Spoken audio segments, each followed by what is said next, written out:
വണ്ടിയിൽ ഇങ്ങനെ ഡ്രൈവ് ചെയ്ത് പൊയ്ക്കൊണ്ടിരുന്നപ്പോഴാണ് ഒന്ന് രണ്ട് വീടുകൾ ശ്രദ്ധയിൽപ്പെട്ടത്. അപ്പം തന്നെ വണ്ടി ഒതുക്കി അവിടെ കയറി നോക്കി.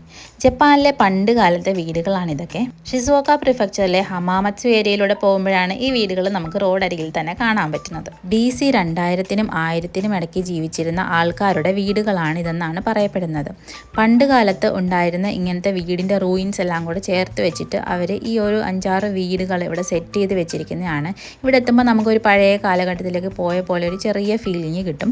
ഇവിടെ ഒരു 6 വീടുകളാണ് ഇതുപോലെയുള്ളത്. ചിലതിൻ്റെയൊക്കെ അകത്തേക്ക് നമുക്ക് കയറി നോക്കാനും പറ്റും. ഈ വീടുകളുടെ അടുത്തായിട്ട് തന്നെ കുറച്ചും കൂടി ആധുനികമായൊരു വീടുണ്ട്. ഒരു 500 വർഷമൊക്കെ പഴക്കമുള്ളൊരു വീടാണെന്ന് തോന്നുന്നു. അപ്പോൾ ഇതിൻ്റെ അകത്ത് നമുക്ക് കയറി കാണാനായിട്ട് പറ്റും. ഇവിടുത്തെ ഉപകരണങ്ങളൊക്കെ ഇതുപോലെ തന്നെ സൂക്ഷിച്ച് വെച്ചിട്ടുണ്ട്. ജപ്പാനിലെ പുരാതനമായ വീടുകളുടെയൊക്കെ റൂഫ് നോക്കിക്കഴിഞ്ഞാൽ നല്ല തിക്കായിട്ടുള്ള പുല്ല് വിരിച്ച റൂഫാണ് കാണാൻ പറ്റുന്നത്.